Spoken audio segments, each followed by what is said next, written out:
Hi, all, and a welcome to you all. This is the Bradley Athletics Virtual Coaches Caravan on a steamy Thursday in early June. This is week one of four. The next 4 weeks, we'll have various sports across Bradley talking about what's going on this summer. The upcoming season and school year is fastly approaching, believe it or not, and we're excited to lead off with men's basketball tonight. But before we kick it off, we'd be remiss if we didn't send our condolences to Glenn McCullough, who passed away, and his family at the age of 93. Just a giant in the Peoria community, Bradley as well, the state tournaments for years after years, such a big part of the game day operations. So he'll be surely missed around Carver come next year, but wanted to pass along our condolences prior to getting started here tonight. But as I said, this is week one of four, and this Bradley Athletics Virtual Coaches Caravan is brought to you by OSF HealthCare. OSF HealthCare, sports medicine doctors have special training and restoring function to injured athletes so they can get back to competing as soon as possible. OSF HealthCare, proud to be the official sports medicine provider for Bradley Athletics. My name's Brian Beto, certainly the lesser known Brian of the two on your screen here today. We're also joined by the head men's basketball coach, Brian Wardle. I don't even need to intro him. You know who he is. We both have Cub stuff behind him. You know him a little bit more than me. But Coach, thanks for joining us. I'm excited to actually talk some basketball, excited to talk some sports. You're entering your sixth year, believe it or not, in Peoria, which is wild to think about. So first, I guess, can you believe it's been, almost 6 years? And secondly, what have you been up to the last couple of months here? No, time's flied. It's been a great run. My family and I, we love Peoria. We love being at Bradley University and being a part of this program. We've built so many great relationships already, and we're excited about the future. And I think we have a program that can last. We wanted to build something that could last. I think we have that established right now, and we're really excited about the future. But the last couple months, it's been, probably pretty consistent with everybody else. I got 3 kids that are now, 14 and under, and they keep you busy at home. We did a little e-learning in the mornings. I would pop in the office here and there, but overall, a lot of Zoom meetings, a lot of Google Meets, a lot of phone calls, and I'm looking forward to being done with those and hopefully getting face-to-face sooner than later. That's for sure. If you weren't a tech expert before, you are now, right? With all the conferencing, and now you're a TikTok influencer too. Yeah, I've done about 3 or 4 TikToks. My middle one, Emmy, is I think a TikTok queen when I ask all her friends. But I know what TikToks are. I've done a few of those, and there are some positives with Zoom, just because I think it's something that we might use even if we're not in a quarantine, especially with recruiting. That might in bringing our team together when they're all home. There's been some positive about that, but I think it's kind of run its course in a way. But it's been fun. It's a learning experience. There's been some challenges, but there's been a lot of successes out of it too, and definitely being around your kids for 3 months. I think they're ready for dad to go back to work. Put it that way. Yeah, I'm sure. I can attest to that as well here on the home front too. So, format for this, not super formal. Want to have fun with it. We're going to tie a bow on last year, put a bookend on it. Certainly want to recognize the achievements by the program a year ago. Talk about what's currently going on with student athletes set to return to voluntary workouts this coming Monday, which we're excited about, and we'll talk through. But we want to look ahead, right? So much talent returning to the program, both existing talent that was on the squad last year, and then, of course, a lot of newcomers, from newcomers that have never stepped foot on Bradley's campus as a basketball player, and then those that were part of the program last year that will get to suit up on game day for the first time as well. But I guess if you take a look at last year, and of course, it didn't end the way that you were thinking, given the fact that you didn't get to participate, obviously, in the NCAA tournament. But you said it at the time that even though it was disappointing, how many teams in the country get to play their last game while cutting down the nets at their respective conference tournaments? And you guys were able to do that again for the second straight year.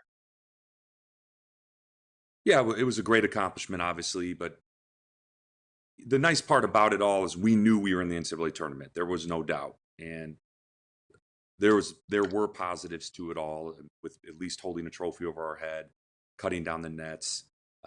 It gave us a little tiny closure But the disappointing part, and I think that the part that we wanted to get back to, is that NCAA tournament to win games. And there's no doubt in my mind we had a team that was going to cause problems and win some games in this tournament. There's no doubt. I loved how we were playing. I loved that we were healthy, our depth, and our size. And I thought if we could just get to a neutral floor, we could do a lot of damage. So, but it's hard on the young athletes. I mean, they train year round for those moments, and to see it kind of all come to an end was difficult. But it happened to everybody. So everybody was dealing with it worldwide. So we understood the circumstances and embraced it, and now it's time to move on to next year. Yeah, and you look at that group the last 2 years, really all 5 years. For being honest, the 5 years your group has been able to play their best basketball at the end of the year. That's always the program's goal. That's every coach's goal. But you guys have been able to execute that and put that into fruition. I guess, what's the secret sauce? How have you been able to accomplish that? Really going back to even the first year here.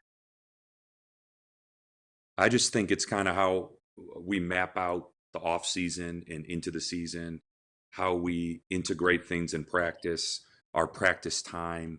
I think it's a lot of things. I don't think it's just one thing you decide in January, hey, we're going to do this and we're going to play our best basketball. I think it's how you start the summer. That's how you progress throughout the year. And you got to have a good pulse of your team. I got a great staff. You know that, Brian. I've three great assistants, and I got Christoph Kendrick and Julian Springer on my staff too, that have just a tremendous pulse of the team, gauge the temperature of the locker room, and we make adjustments so that our players are mentally and physically fresh. And that's important. And especially going into February, it is a grind. It's the longest season in college sports, and you got to have guys that are excited, motivated, and wanting to play for each other at that time of year. And you look at last year, and I know this was some of these at the individual level. You had some awards come out, not just like first team, second team, but all defensive team, all newcomer team, bench team. And you had some representation there, but there was probably some guys that definitely at least earned the opportunity to potentially be on there. Just an overall question, does that provide any extra motivation? Is it cliche to say it's bulletin board material? Just curious to hear your take on that. Yes. I think I'm a person that's always looking for extra motivation, more motivation to get that chip bigger on my shoulder. That's who I am personally. I think your team does take on your personality a little bit as a coach, and they always know. Elijah Childs was laughing, the other day. He goes, I always tell the guys, hey, postseason awards are coming out today, man. You got to know coach is coming in. He's probably fired up today. So it's we're watching The Last Dance too. We're watching The Last Dance over the quarantine. I was just gonna bring that up. I think my Emmy, my middle child, or Maya, my oldest, was like, Dad, this sounds like you when they were talking about Jordan, always finding something to get them going. And that's how I've always kind of been my whole life. I've tried to be an overachiever in everything I do.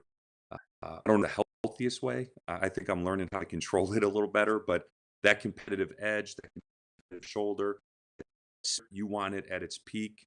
And it works pretty well with my guys because we recruit those type of players too, that really want to improve, that really want to prove something and want to put the work in to do it. And I think if you can find that little extra motivation that time of year when your legs might be a little tired, you might be mentally fatigued, I think it helps going in that tournament. Yeah, I was enamored with The Last Dance. You grew up in the 90s in the Chicagoland area. I mean, Mike was the guy. So, and I saw you, I want to say, either tweeted out a picture of like, was it a camp that you were aligned when you were going through high school as well? You had a chance Yeah. to play with the greatest? Yeah, well, I grew up I was a kid in the 80s and I Yeah. was able to watch Michael Jordan that's when I fell in love with basketball. I was around 7, 8 years old. And that was when Jordan was, rookie year, second year in the league, and they were just about to take off. And so I went on that whole ride with them, with the passion of the game, just watching him play and him just improve every year and his team improve every year. So it was obviously inspiring to watch as a young kid. But yeah, I was able to work his camp when I was in college. I got to play open gyms with him a couple times. When I was at Marquette, when I come back in the summertime, I tell the guys that story. I would go into Chicago and play some open gyms. When they needed some players, they'd call the local college guys. If they didn't have enough NBA players, they'd call some college guys to come in and play. And I was able to play with him a couple times there. And he's as competitive as people say. I mean, he kicked a guy out of the gym the day I was there because he wasn't playing hard enough. So he was direct. I think he was consistent. I think he was fair to everyone. So I always say, if you're doing that, your leadership, people will buy into it in a way. Awesome. All right, I need to move on from that because then otherwise we could spend the whole hour on on that. But we're gonna mix in some fan questions as well, ones that were submitted prior, and I thought there was a couple that were related to last year. And the first one is, if you had a favorite outside of, I guess, taking the cop out of like, yeah, the moment that last buzzer went off against Valparaiso in the championship game, do you have a favorite moment from last year? Oh, just Putting you on the spot. I no, I thought just that feeling with about 3 minutes to go, and you kind of knew we had this game, and I think, and we knew we were the number one defensive team in the league. So it's like when we got that lead, I felt really good because our guys know how to lock in and guard and finish games, and that was just a good feeling. Because in year 1 or 2 years ago, we knew it was going down the Right. stretch. It was every possession. It was a comeback, and that was an awesome game, probably. But it was kind of nice having a lead and being able to look up at my family, look up in the fans, get the seniors out, hug the staff. You had time to enjoy and embrace that championship a little bit on the court, which we did not in the first year. So yeah, it was a special run. It's hard. We all know it's hard to repeat. It's going to be hard to do what we're trying to do now, and that's repeat. And that's going to be a big challenge. But I think we got a group that really wants to get that done. Great. Another fan question related to what you just said, and this is putting you on the spot a little bit. 2020 or 2019, which was more satisfying or enjoyable to you? Oh, I mean, I hate not answering questions, Brian. You know me. I like to give direct answers, but you're asking me Hmm. a tough question, just because both are very, very satisfying. Obviously, in 19, that senior class we had was my first class and we won. We didn't win many games their freshman year, and they stuck it out and they got better and they improved and they were just great program guys, winners. And that was really satisfying to get them to just see where our program had come from in progression. Um, that was really, really satisfying. And then this year was satisfying for the senior class too, and just to do what people didn't think we could do, and that was go back and do it again. And I think I saw a question on the ticker down low on Facebook, which I love. Like, yeah, we'd love to play all our games at Enterprise Arena in St. Louis. We've played well there, but unfortunately, we wouldn't have all our Bradley fans. So Carver Arena has been good to us too. We have won a lot of games at Carver, and uh, we're excited about this coming season for sure to try to get back down there and do what we've been doing. Yeah. All right. Well, let's fast forward to now. So we have, like I mentioned right at the top, we have men's and women's basketball players returning June 8th for individual voluntary workouts. Uh, Kind of a vague, open-ended question, but what is that going to look like for your squad? Well, it's exciting because we're in some unstable times, and for Bradley University and everybody to make this a possibility for our program and the women's program brings stability to these young student athletes, which they need. Um, our men are used to training year round, being on a schedule, in a routine, being in the gym, being in the weight room. I mean, that is their stability. That's what they're they're obviously at Bradley to get a degree, but they're there to win games and develop as a player and as a person. And it's been the 3 months of not being able to do that has been difficult on them. And so for us to be able to get this opportunity to go to summer school, and obviously there's a strict health protocol, which we're all in favor of, and there's a quarantine and roommates together for a while, but just the opportunity to get back in the weight room and in the gym and feel at home again, I think is going to go very, very well for our guys. mental state, and obviously to get back into shape and playing shape. Talked a lot about last year, even guys that were on the roster but weren't suiting up game day, being already established themselves as vocal leaders on the team, being just like everyone else in the team. So I don't want to assume anything, but it probably makes it easier where you can't be close to them as a coaching staff, where they really can hold themselves accountable to still trying to get better, when even that's at the individual level during these uncertain times. Yeah, I mean, we're obviously very, I think our group this year, when you were asking me just about um, players that were sitting out too, I do want to dive into Terry Nolan, Kevin McAdoo, and Rink Mass, because I do think they're Sure. going to be a critical part of this season. Um, these guys had a really good year of developing in practice, and Rink was more having and getting stronger and getting ready for this year. But even when he got to be able to shoot and work out a little bit with our guys, you could tell his skill set and his ability to make shots and pass and his feel for the game and his size is really good. And then just Kevin and Terry all year were problems for us. I mean, just straight problems in practice for us. And they made us better. Both very fast, very quick, guys that can score the ball, make plays offensively. And um, you know, that's I think what excites this group right now, why they want to get back to summer school so bad is we know we have some good pieces and it's going to be an exciting team to watch. And it's going to be my challenge and the staff's to blend them all and get them to play that unselfish brand of ball that has helped Bradley win the last 3 years. Yeah, yeah, absolutely. And I guess you look at some of the individual players in addition to the ones you mentioned, and we'll take a deeper dive on some of the players that we'll see for the first time on Carver playing come November. But you look at individually, they all have different commitments. So one that stands out, Ville Tavanainen, who was coming off a remarkable freshman year. For me, as a fan and a broadcaster, I don't know if you want to call it the one like play that stands out to me, but his three on the right wing against Valpo in that championship game, I think to put you up five kind of stands out for me. He had a great year, but he's having sort of an interesting summer as well because he has that military requirement, right? So a little bit different than maybe what some of the other players have been up to as well. Yeah, Ville, I just talked to him today and FaceTimed with him. It's usually around noon. It's about 8 o'clock his time, 9 o'clock. So he's just finishing military hours. So between certain ages in Finland, they require um, their every male to get accomplishes. It's almost like community service hours in a way. They have to knock out a certain amount of hours in the time frame. And so last summer and this summer, he should be done after this summer. And he's also popping in to train with his national team. So he is playing basketball and shooting, but it's after this military day.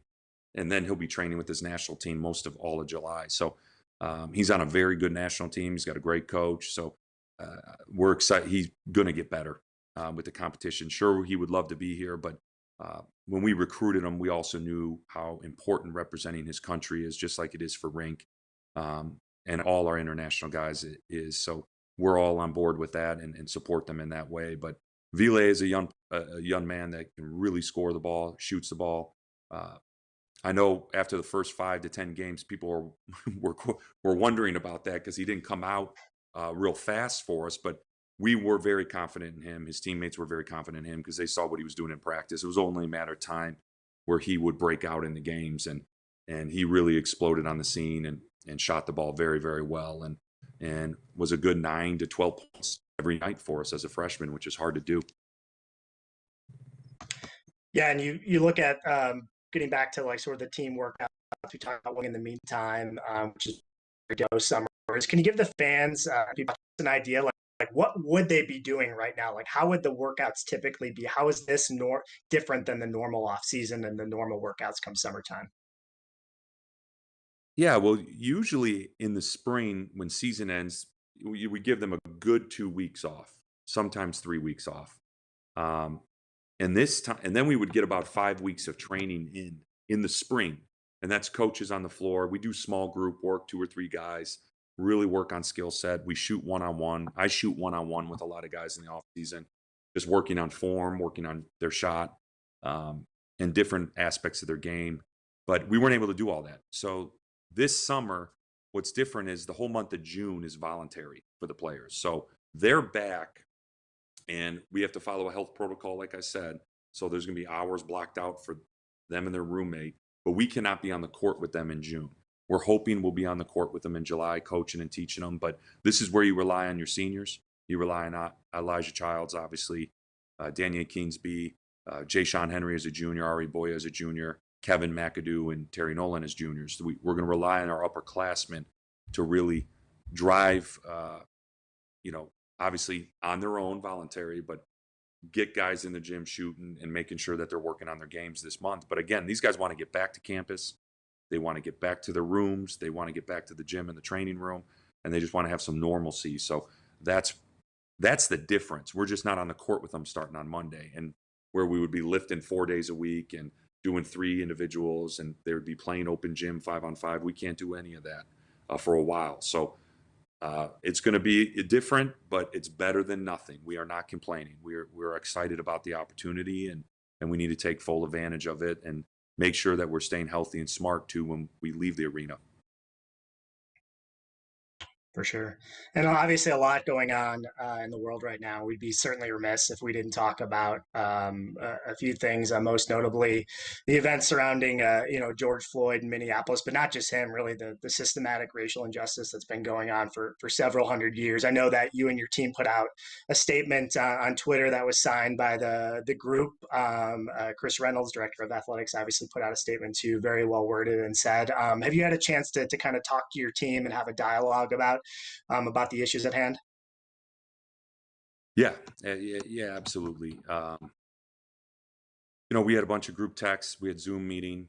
I talked to pretty much every player on the phone too about how they're feeling. It was, let's be honest, it was disgusting.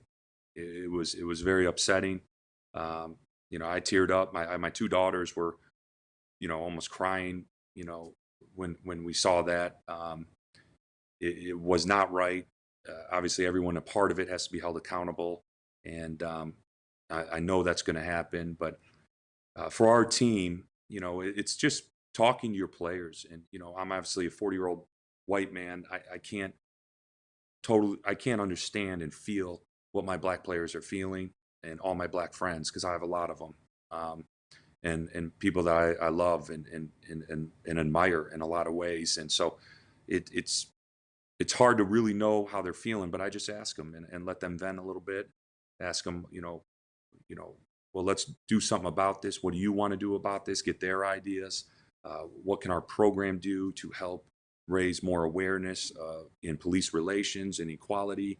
And that's what we're going to do. And I know words are important, and you got to express it to your loved ones. And I've been on radios and talking about it and how this has to change. There has to be change. And if our program can just help Peoria and our community, if every community can just build better understanding, more communication, and each community can get better and improve in these areas and understand and be more aware, then it will spread community by community. And I think that's where our program is really got a great list of ideas. I formed a little committee of players that are going to be my community outreach for these 2 topics of equality and police relation.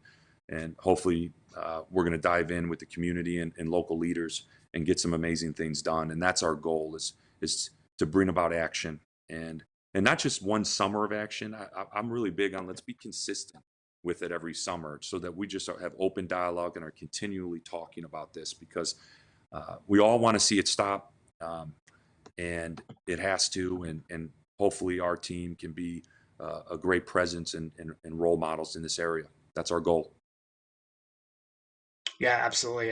You talked about the action. That's really what stuck with me. The awareness is great. Acting upon it is great as well. And you even look at Your team's the last, 5 years, African Americans certainly at the forefront of it, and rightfully so, in the awareness and action. But your groups have been a diverse group, team, not just basketball wise, but off the court too, representation from so many different countries. So you even look back retroactively moving forward, and that's action right there is just, I'm sure they have the chance to understand each other, not just as basketball players, but as individuals and different cultures as well.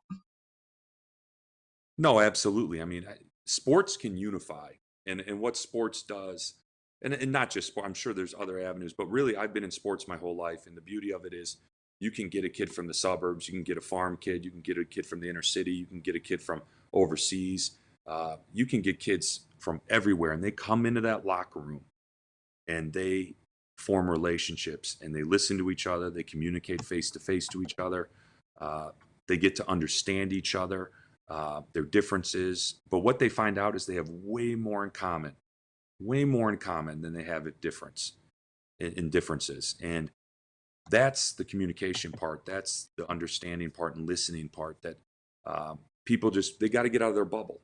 We all, I draw this big circle, Brian, with the team, and I put the circle for a basketball player and I say comfort zone. And then I draw a bigger circle around it. And I said, this is where you're uncomfortable. And we want to get in this bigger circle zone. We got to get uncomfortable to improve. We're not going to improve if we're in our comfort zone all the time. And that's really how I look at it as a coach and building teams is you got to push them as people to be uncomfortable. My white players got to get out of their comfort zone and understand their black teammates and vice versa. And then you see them come together, unifying, they build lifelong relationships. And it's the beauty that sports can do. But we can do that as people too, in my opinion. We can do that in our neighborhoods and we can do that in our cities. And that's ultimately what our team is going to try to really get across through communication. Again, this is the Bradley Athletics Virtual Coaches Caravan. Certainly difficult to segue from that, but we look ahead to the upcoming season, and believe it or not, it's going to be here before you know it. We're going to hear a Dave Snell kaboom. We're going to hear Rory Carver. We're going to see that first Relay 3, and we're getting all pumped about it, just like last year. But what are you most looking forward to? And I know that could be a variety of things, but what are you most looking forward to the start of the season? Well, there's a man you just said that is dying to get out of the quarantine. That's Mr. Dave Snell. Voice of the Brave. He is ready to go. I think this year it's going to be an exciting team. We have a lot of quickness and speed, a lot of versatility, um, long athletic guys. We obviously have a great player in Elijah Childs coming back, but what Daniel Kingsby, the other senior, did in his first year for us last year. I mean, he was voted the defensive player of the year for our team. He always guarded the top perimeter player on the other team, and then he's electric in transition. So his comfort level is going to be higher than ever. And we have depth. We had Antonio Thomas, who had some big games for us as a freshman. Vile, we talked about already. You got Kevin and Terry sitting out. Our backcourt is really stacked with good basketball players and quickness, length, and guys that can play, make shots too. So we're going to lose a lot of shooting from three, and smart basketball players, but I really do believe we have some things that can maybe make up for that in areas, but also can play that way too. So, and then you got Sean East coming in too, a transfer from UMass that, we have a waiver in for him. We don't know if it's going to go through where he can play right away this year, but we're going to try and see. So that's a possibility. But even if he can't, we still have so many good players at the guard spot that it's exciting. Then you got Jay Sean Henry, great sophomore year. Ari Boya, big jump from freshman to sophomore year. And we're hoping he has the healthiest offseason he has had. He hasn't had a healthy offseason yet at Bradley. So wait till you see where he can go with a healthy offseason. And like we talked about Rink Mass. So it's going to be a fun team. We're definitely going to pick up full court a little bit more defensively. I think offensively, we're going to continue to work on pushing that tempo that we did this past year, and just being, controlled aggression. That's our style of play. And it's an aggressive style of play, but it's also, if it's not there, we will be disciplined enough to make sure we reverse the ball offensively, get a good shot, or defensively, not go for that steal right away. Just play solid and make people score over the top of us. Well, you spoiled one of the fan question. The very next question defensively, so you're ahead Yeah. of the game. That one for sure. So along the lines with the depth, and you've already talked about this, the leaps, and the last few years, it's been pretty evident the players that have taken just massive leaps from one year to the next. Do you anticipate, I guess, it's tough to narrow it down to one or two, but ones that have the biggest potential for a sort of a seismic growth from year to year?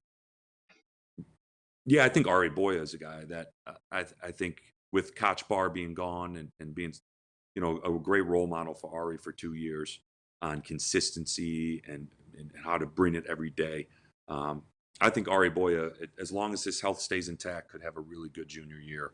Obviously, Jay Sean made a big jump from freshman to sophomore year, so we expect him to continue to improve, and Elijah. But Ari's a young man I'm excited about.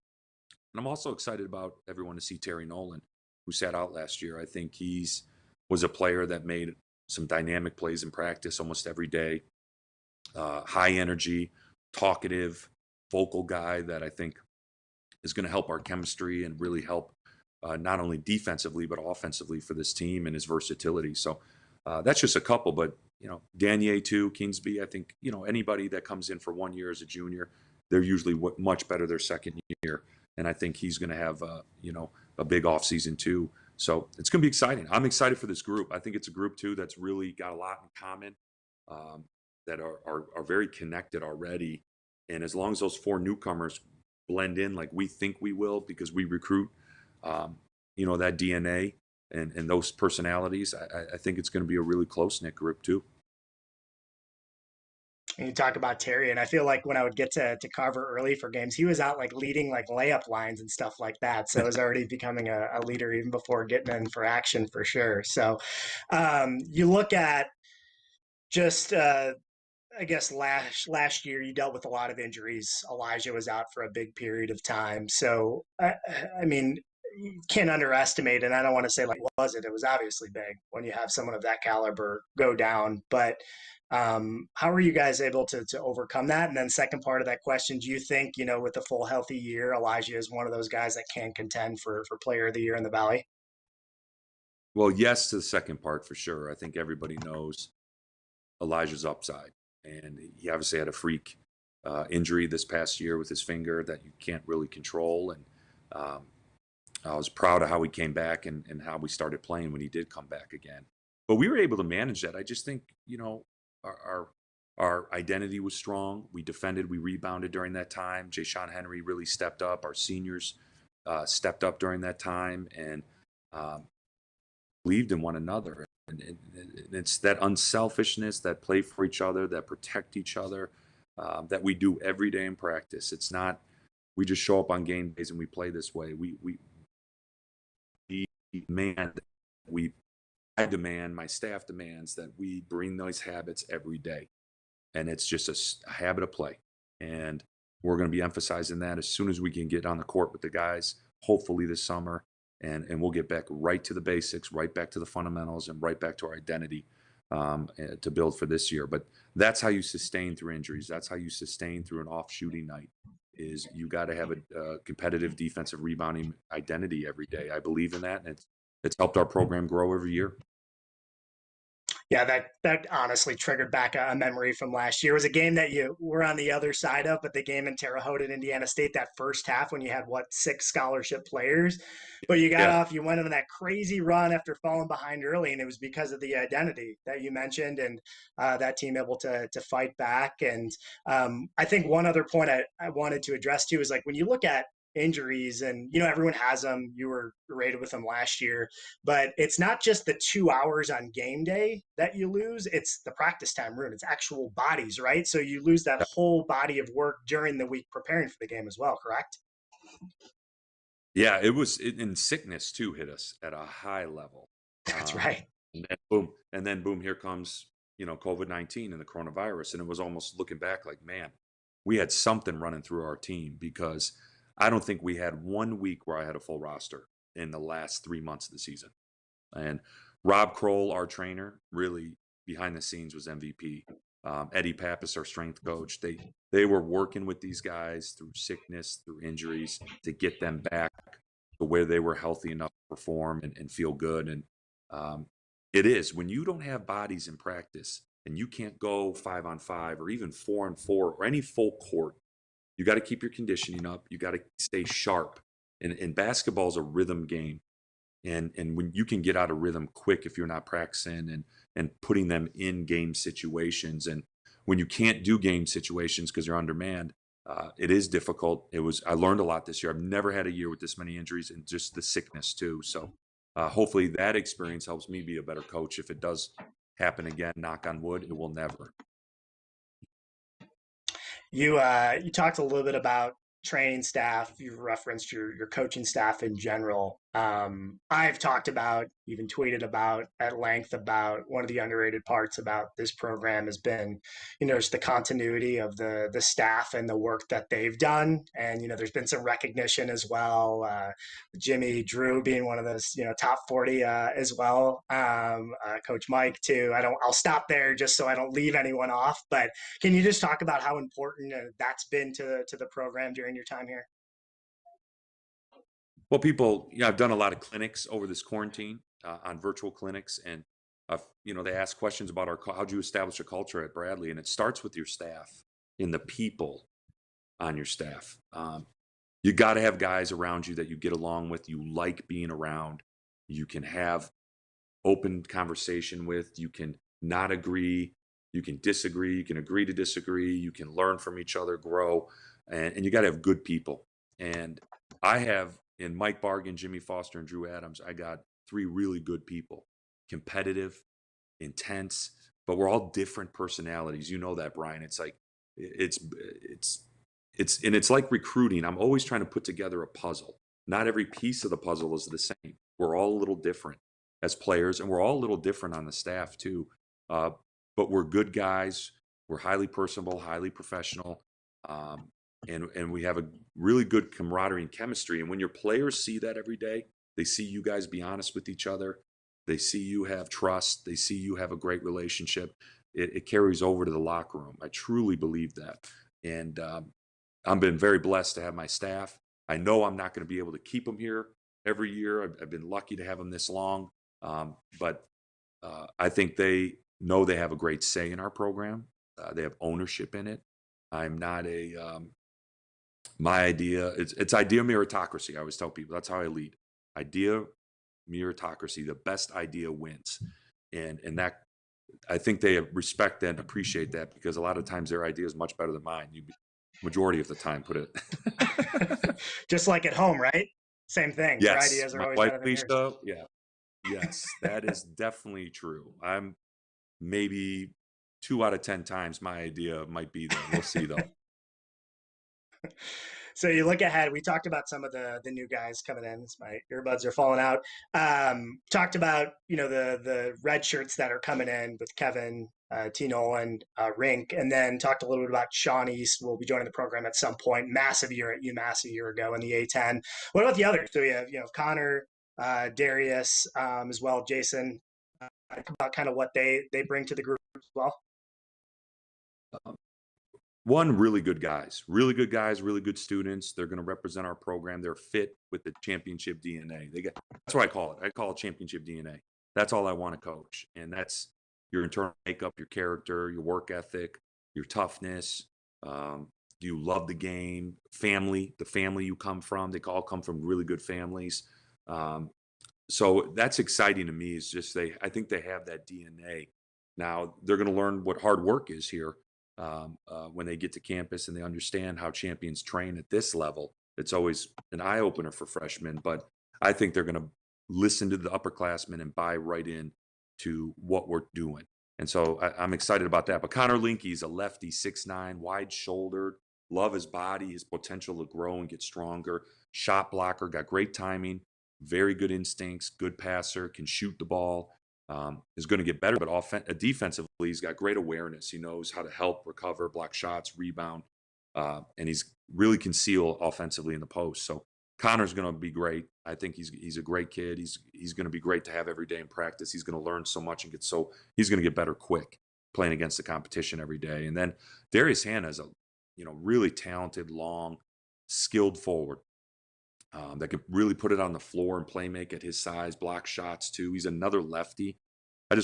Elijah's all fired up because we got all these lefties coming in, so he thinks we're going to be really good. That's what he always tells me.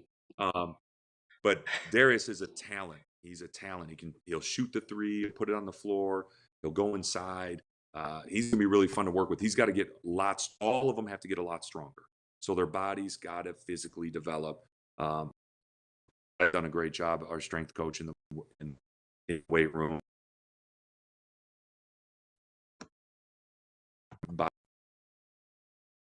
So Darius is gonna be a fun guy to see develop, multiple positional guy too. And he can switch 1 through 4 ball screens because you know how I like to do that. I like being able to switch a little bit on ball screens. So he can do that. And then Jason Kent, really long, another body that's only going to mature, good feel for the game, good instincts. I'd say that about all 3 freshmen and all 4 newcomers coming in, which is important, I think, at this level. And especially to win in the Valley, you got to have smart basketball players.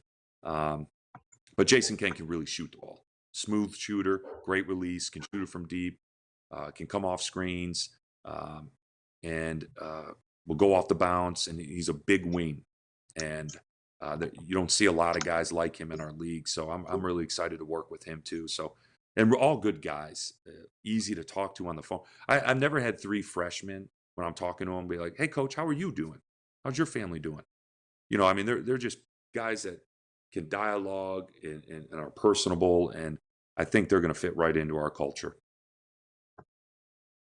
You sort of answered this already, but another a fan question. You talked about the championship DNA, just good overall dudes, right? Good guys. Like, what are some Yeah. of the key attributes you're looking for when you're deciding to offer someone a scholarship and when you're recruiting? Well, I don't like entitled. You can sense that during the recruiting process a lot. That's a championship DNA too. You want to feel that unselfishness in them, that they've been told no, that they've sacrificed for a teammate or their team at times, and are willing to do what it takes to win. So I like that. I always joke, Brian, a little thing. I always tell them you have to laugh at yourself in our program because cracking jokes, we have fun. Uh, we do an end of season. We call it Fostin' a Fool, like Shaq and a Fool, and it's Jimmy Foster on my staff who's really funny. And you got to be able to laugh at yourself. I mean, we have a good time with it. It's all in good spirit, good fun. But you know who gets the most? It's usually me right here. So we have a good time. So you got to be able to laugh at yourself and not take yourself so serious all the time.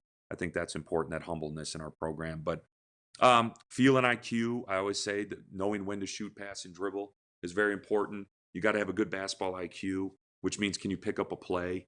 Can you understand concepts on the fly? Can you execute? Is very important. Then shooting and scoring ability. People got to understand it's a little different because I had a great player at Green Bay named Kiefer Sykes. He was not a great shooter, but he was a great scorer. And that means you get to the foul line. You might have a good mid-range game. You know how to finish at the rim. So we look at shooting and scoring ability, then athletic ability. How do you move your feet? Are you a good defender, rebounder? That's where defensive rebounding really comes in. Is can we develop them into a really great defensive and rebounding team? And I love shot blockers, and that's where I'm excited about. Darius Hannah and Connor Linke are high-level high school shot blockers coming in.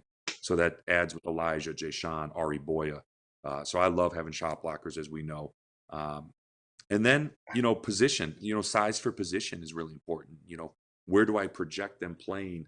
And a lot of our guys are multiple positional guys, but I like wide shoulders. I like long arms. All those things, we factor in when we recruit a player. Kind of a follow up to that along those lines. How much does it go into it when you look at your roster construction as far as like years are concerned, and your groups have been very fortunate to the standpoint where of course you lose key contributors, every year, but at the same time there's that next group that's ready to step right up, and the year below them. So like how much does that factor in recruiting, like position wise, and what you're looking to? Because you've been able to do it. We haven't had a year where it's like we better win this year or we're not winning. So I guess how much does it go into it when you look at certain players? Yeah, you gotta forecast it a little bit, and you obviously want every player to come back every year. You don't recruit them to transfer, but in as we know in today's day and age, that is a huge thing you have to factor in when you recruit, is that you possibly might lose someone at the end of the year. Um, but it is putting pieces together. It's a puzzle, and you want to make sure you have guards ready to go. Guards are huge. Um, I think the one thing I've learned, I love having 3 point guards, three guys that I can put the ball in their hands and feel good about it. And we have three this year for sure. So that's important. Balance of classes is you try to get that. It's not the number one thing we talk about as a staff, but it is as we look at our program and how our players are improving. Um, that if you can factor that in, that can really help your program sustain. And I think we've just been able to do that. And then you got to have a great off-season development plan, because no matter what your players you have coming in, you got to get them better in the spring, summer, and fall, and you got to improve them. If you're not improving your players, then you got to go recruit a lot more.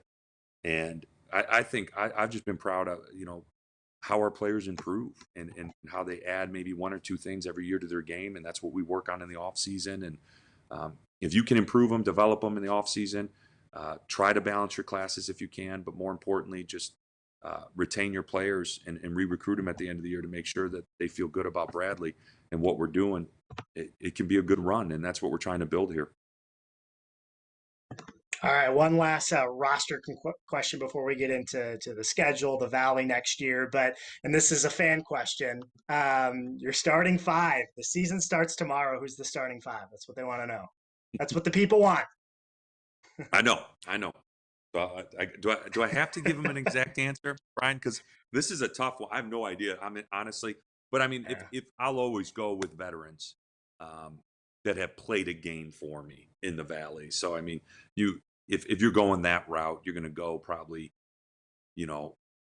um, probably Ye, maybe Vile, maybe Jay Sean, Eli, Ari.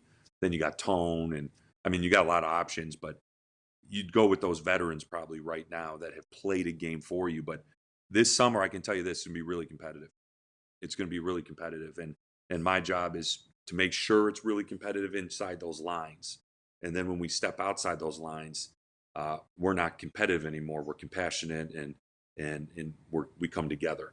And if I can do that, I love the possibilities of this team. I mean, every year it's a new roller coaster, new novel, but this novel could be a fun one if we can all come together, stay healthy, and keep getting better.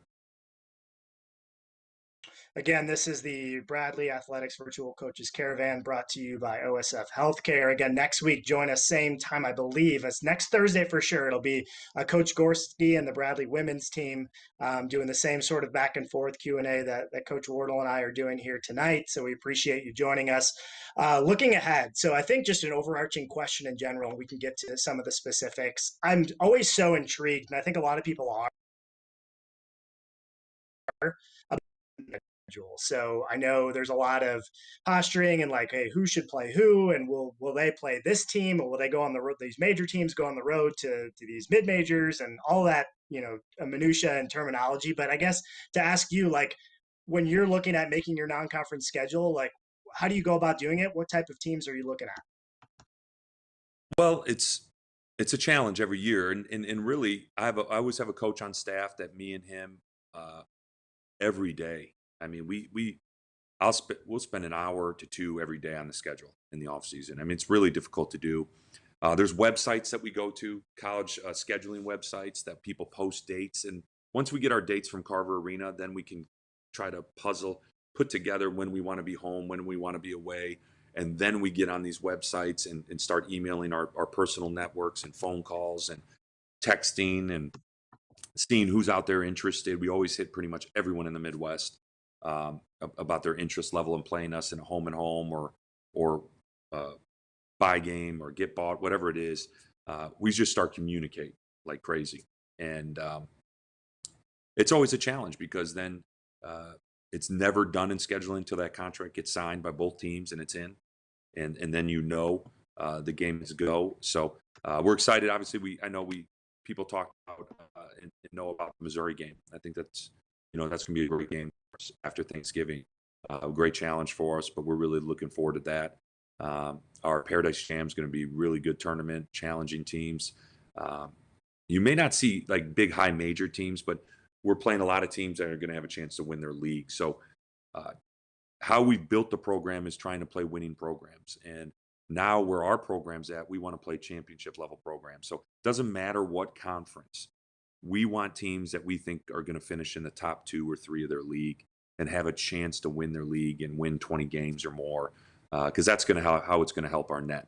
It's actually last year we played some high major teams that didn't have a good year in their league, and their net wasn't as good as a lot of mid-major and even low major teams that won their leagues and won more games. So, I'll say tonight, I'll let you know tonight, we got a really good non-conference home game coming in South Dakota State.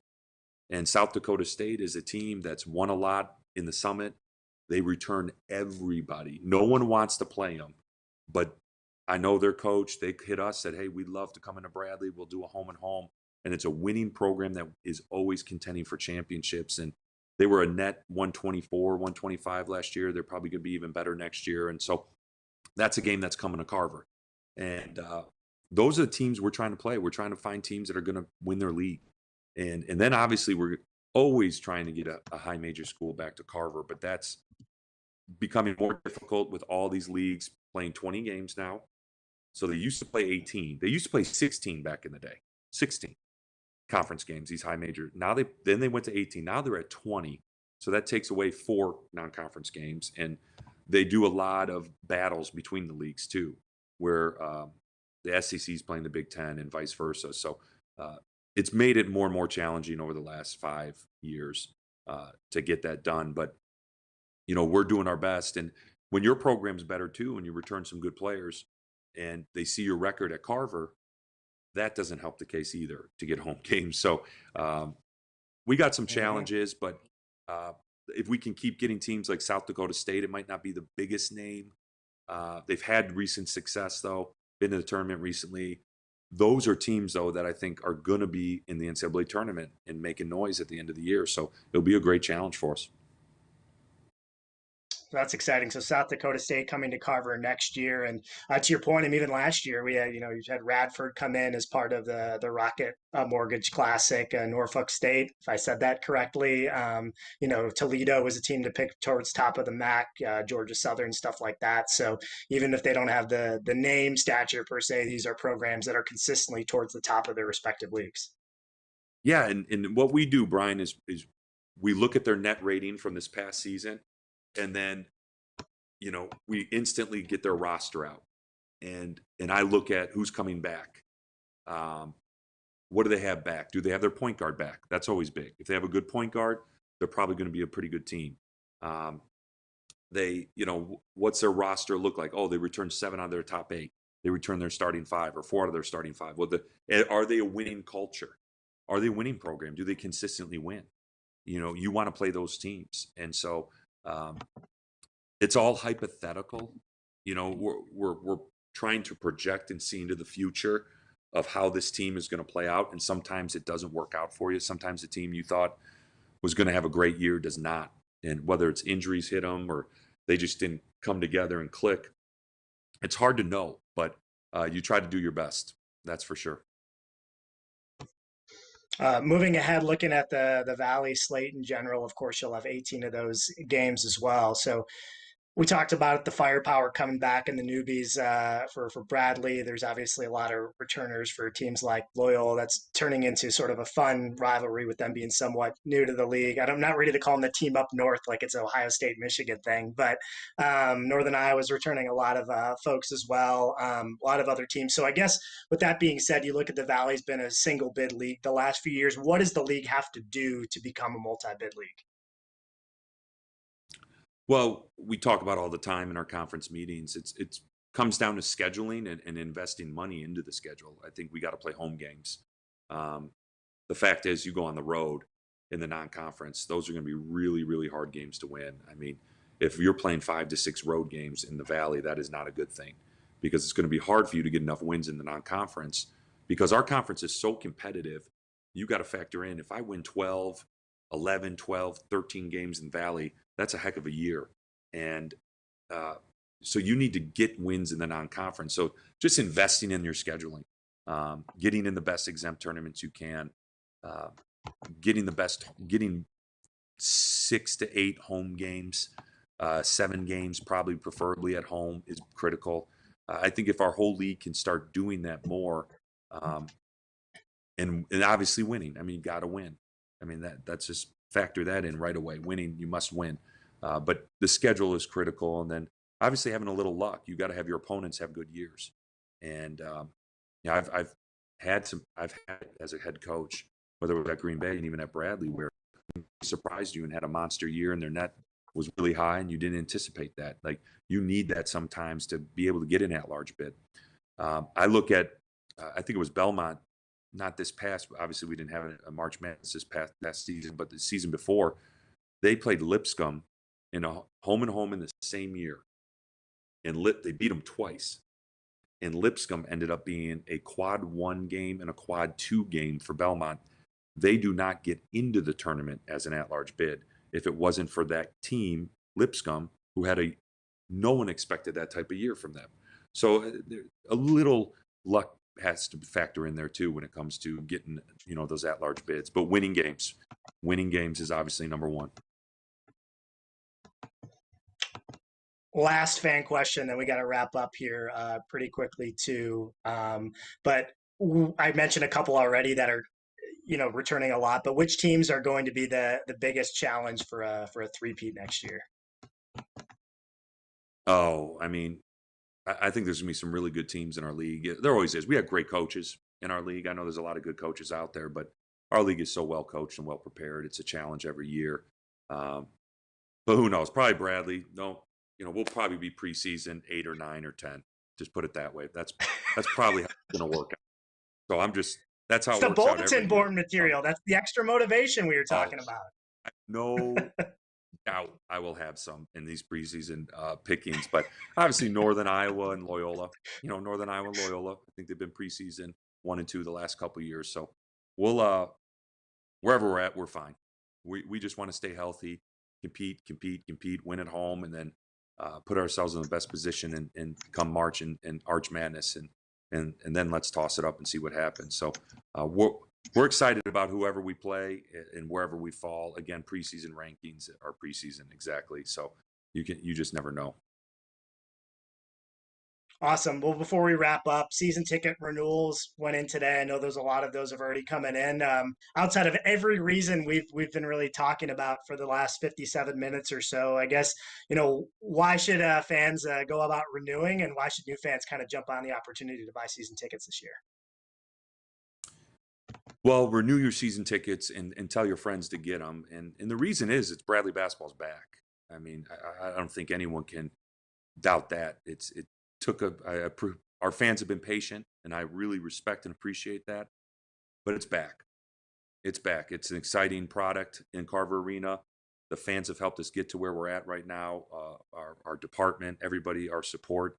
But we need more, and we're trying to go to another level. I'm not real satisfied where we're at right now. I know there's another level, another gear that we can get to, and we need our fans to get there. And all these comments I've been reading at the bottom of the screen, Brian, it's been awesome from our fans and this conversation on Facebook. So these are the people that have helped support this program, that never left it, that have been loyal to it. Come enjoy this team because it's going to be an entertaining, fun, exciting together group. Awesome. Well, we certainly appreciate the time. Again, this is the Bradley Athletics Virtual Coaches Caravan, and it's been brought to you by OSF HealthCare. OSF HealthCare sports medicine doctors have special training on restoring function to injured athletes so they can get back to competing as soon as possible. OSF HealthCare, proud to be the official sports medicine provider for Bradley Athletics. Next week, Coach Gorski, women's basketball team, they also will have voluntary workouts at individual level starting on Monday. So please tune in next Thursday as well. But Coach, thanks so much for the time. I had a blast over the last hour. I can't believe it's been an hour already. You're a man after my own heart with your Cubs World Series and Bull stuff in the background as well. So that's been Yeah, an easy background to look at I too. I saw hope I you've saw enjoyed the I same saw for Mar me. I saw Marcellus back there. Is that Marcellus Somerville back there?